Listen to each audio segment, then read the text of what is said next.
Assalamu alaikum students. Today we will start to our next video, that is the chromosomal theory of inheritance. Okay, this theory, what is the chromosome? We know that chromo, that is the color, enzyme, that is called body.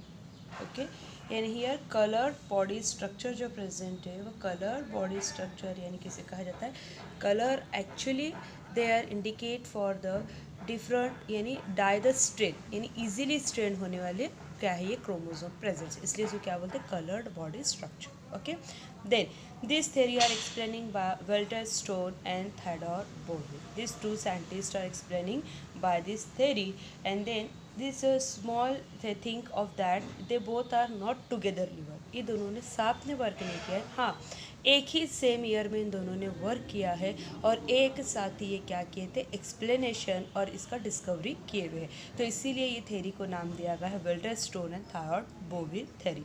Okay, then actually इनका दोनों का work क्या है, इनके ये क्या कहते हैं दोनों भी scientist, they explaining parallel behave of chromosome. ये क्या बोलते हैं कि बोथ द क्रोमोसोम्स कैसे हैं पैरेलल बिहेव करते हैं. Chromosome homologous pair of chromosome, we know that homologous pair किसको बोलते हैं हम, that is the single chromosomes. Okay, ये क्या है दो पेयर्ड है क्रोमोसोम के, ये दोनों पेयर कैसे है एक जैसा बिहेव रखते हैं. And then at the time of meiosis, वो भी कौन से टाइम पर, meiosis we know that the process of meiosis, the process gamete formation जो होता है वो किससे होता है मियोसिस से.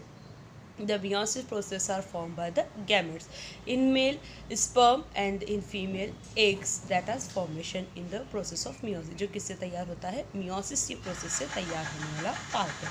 राइट, देन अब यहाँ पर सिंगल क्रोमोसोम यानी both the chromosome shows a parallel behave. He study that, ये क्या स्टडी किए कि ये दोनों होमोलॉगस पेयर जो है वो कैसा बिहेव करते हैं parallel behave, and based on this observation chromosomal theory of inheritance. इसी के ऑब्जर्वेशन पर क्या कहते हैं वो क्रोमोसोमल थ्योरी क्या है, ये इनहेरिटेंस थ्योरी है. Because the presence of chromosomes यानी यहाँ पर उनका क्या कहना था कि एक जनरेशन से दूसरे जनरेशन में क्या पास आउट होता है क्रोमोसोम क्या होता है एक से दूसरे जनरेशन में पास होने वाला है. तो यहाँ पर यानी ये दोनों जब गैमेट्स सेपरेट होते यानी मियोसिस प्रोसेस में both are separating from the gamete जब तैयार होता तो उस टाइम पर वो क्या बोलते हैं कि ये एक होमोलॉगस क्रोमोसोम सेपरेट होगा और ये एक होमोलॉगस क्रोमोसोम क्या होता सेपरेट होता, and then to form the gametes. Then he study इस ये ऑब्जर्वेशन के ऊपर वो क्या बोलते हैं कि क्रोमोसोम थ्योरी ऑफ इनहेरिटेंस यानी the pass the material generation by generation, यानी क्या है यहाँ पर एक के बाद एक जनरेशन में पास होने वाला सिमिलर दैट कंडी, तो उसके लिए उनका क्या कहना है कि क्रोमोसोम थ्योरी ऑफ इनहेरिटेंस. अब यहाँ पर chromosomes are carry of gene which get transfer among the generation. Chromosome क्या कैरी करते हैं जीन्स को. अब हमें पता है that is the chromosome. Okay, ये क्रोमोसोम इसके ऊपर क्या है जीन्स प्रेजेंट है, तो ये क्या है एक्चुअली क्रोमोसोम कैरियर है जो क्या करता है जीन्स को लेकर जाता है किसको एक से दूसरे जगह.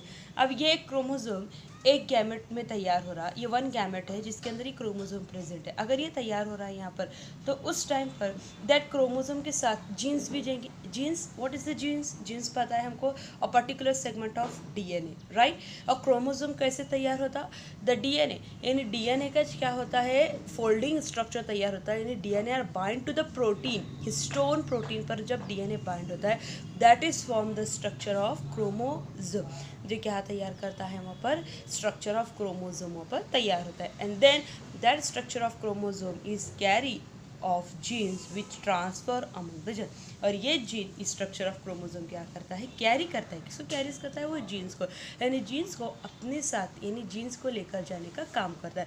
यानी chromosome one type of vehicle के जैसा काम करता है किसके जीन्स का. बट अकॉर्डिंग टू मेंडल का क्या कहना है कि characters are form by the genes. Character किससे फॉर्म होते हैं, Mendel are explaining by character are form by genes, ये मेंडल का क्या है कहना है. ओके, थ्योरी ऑफ मेंडल, हम मेंडल्स की थ्योरी देख चुके हैं last lecture we study all over the Mendelian inheritance. Right, this is a Mendel's work. But Sutton and Boveri इनका क्या कहना है कि क्रोमोसोम ये क्रोमोसोम जो है वो क्या करते हैं रिस्पॉन्सिबल टू कैरेक्टर फॉर्मेशन. ये दोनों साइंटिस्ट का क्या कहना था कि क्रोमोसोम्स क्या है, रिस्पॉन्सिबल है किसके लिए, formation of character. This overall theory is a most important part, यानी इनका सिर्फ इतना ही कहना है कि क्रोमोसोम्स ये क्या करता है, कैरेक्टर को रिस्पॉन्सिबल है। पर मेंडल का क्या कहना था कि कैरेक्टर्स के लिए रिस्पॉन्सिबल कौन है, जीन्स। यानी हमारी बॉडी में जो कैरेक्टर्स फॉर्म होते हैं वो किसकी वजह से फॉर्म होते हैं, जीन्स की वजह से तैयार होते हैं। पर दिस सर्टन एंड बोविर का कहना था कि characters are form by the chromosome, chromosome is a carry the genes. ये क्या बोलते, क्रोमोसोम क्या कैरी करते, जीन्स करते। That is right also. Okay, then they shows, अब यहाँ पर वो क्या बोलते हैं कि सिमिलैरिटीज है। ये वर्क में क्या है, एक्चुअली सिमिलैरिटीज यहाँ पर उसने दिया हुआ है। That is a similarity. क्या सिमिलैरिटी है अब दोनों में, क्रोमोसोम्स। अब ये जो जीन है और ये जीन और ये क्रोमोसोम में एक्चुअली क्या सिमिलैरिटीज है हम वो देखेंगे। पहला, chromosomes and genes are paired unit. Chromosome also homologous pair. We know that this is a homologous pair of chromosome. Okay, chromosome क्या है, ये homologous pair में है. Then gene also pair. अब जीन ये क्रोमोसोम से, इसके ऊपर क्या है, एक पर्टिकुलर जीन है। सपोज कैपिटल टी, कौन सा जीन है, कैपिटल टी।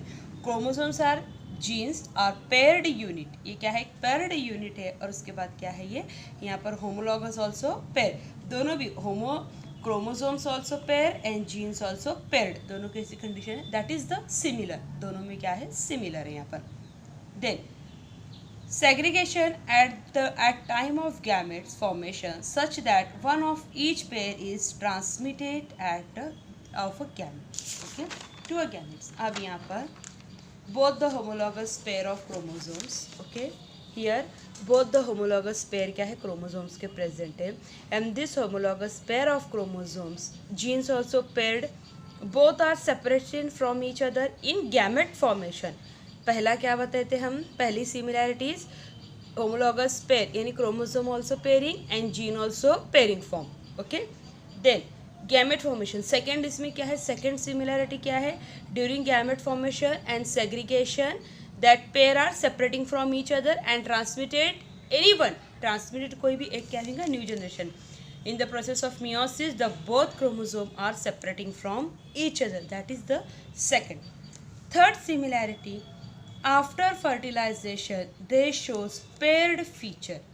Fertilization के बाद ये कैसा shows करते हैं, यानी ये दोनों अलग अलग हुए, क्रोमोसोम क्या है, both are separation from each other. Then जैसे जो दोनों सेपरेट होंगे, फर्टिलाइजेशन इवेंट परफॉर्म होगा। फर्टिलाइजेशन किसे कहा जाता है, the process of male and female gamete are fused with each other, that is called the fertilization. उसे क्या कहा जाता है, फर्टिलाइजेशन। फर्टिलाइजेशन होने के बाद ये जो सेपरेट आउट क्रोमोसोम्स है, फिर से वो क्या करते हैं, एक होते हैं, that is the homologous pair formation करते हैं वहाँ पर। ओके, जो क्या तैयार करते हैं, zygote condition. Give the example of one for here, capital T, that is the genotypes. Okay, ये जीनोटाइप है। अगर हम इसके क्रोमोसोम देखेंगे तो क्रोमोसोम भी क्या है, इस तरह से यहाँ पर they are also paired, shows chromosome, small T, capital T. Okay, paired chromosomes, then paired यहाँ पर genotypes, both are separating from gamete formation and then formation of zygote. यानी यहाँ पर ये दोनों में कौन सा प्रोसेस होता है, फर्टिलाइजेशन होने के बाद क्या परफॉर्म होता है, यहाँ पर ज़ाइगोट परफॉर्म होगा। एंड दैट ज़ाइगोट, ये ज़ाइगोट के अंदर रिटर्न हमको कैसा दिख रहा है, पेयर्ड फीचर में दिख रहा है, chromosome also paired and genetical material also paired, gene also paired in conditions. Okay, then here the another example is a male and female, XY XX female, then gamete formation, the both are separation and form the zygote formation. After fertilization they are formation of zygote कब तैयार होता, fertilisation के बाद वहाँ पर zygote form होगा। then the Bovirs and ये actually जो साइंटिस्ट है, कौन सा साइंटिस्ट है, first Boveri and Sutton, they both are explaining by this type. ये दोनों का क्या कहना था कि chromosomes are responsible for the inheritance character. Chromosome क्या है, रिस्पॉन्सिबल। जीन है, जीन ऑल्सो, बट जीन क्या है, दैट इज क्रोमोसोम क्या करते हैं, जीन को कैरी करते। That is the three similarities of this study. This is the overall theory are form to here. ये थ्योरी एक्चुअली क्या है, यहाँ पर तैयार की है। पर मेंडल का जो वर्क है, मेंडल की हिस्ट्री हम देख चुके हैं। मेंडल के बारे में हम हिस्ट्री जो भी हम लास्ट स्टार्टिंग लेक्चर में पढ़ चुके हैं मेंडल के बारे में। मेंडल का क्या कहना था कि transmitted character is the genes, यानी genes are only responsible for the transmission of character from one generation to another generation, right. पर जीन्स ऑल्सो रिस्पॉन्सिबल, पर जीन्स क्या करते हैं, क्रोमोजोम के साथ, यानी क्रोमोजोम ऑल्सो रिस्पॉन्स, इसीलिए क्या है ये क्रोमोजोमल थ्योरी ऑफ इनहेरिटेंस। क्योंकि जब क्रोमोसोम सेपरेट होता है तो उसी टाइप पर gene also separating from the next generation to form. Okay, here this is completed our chromosomal theory of inheritance point. Any queries, any question to ask?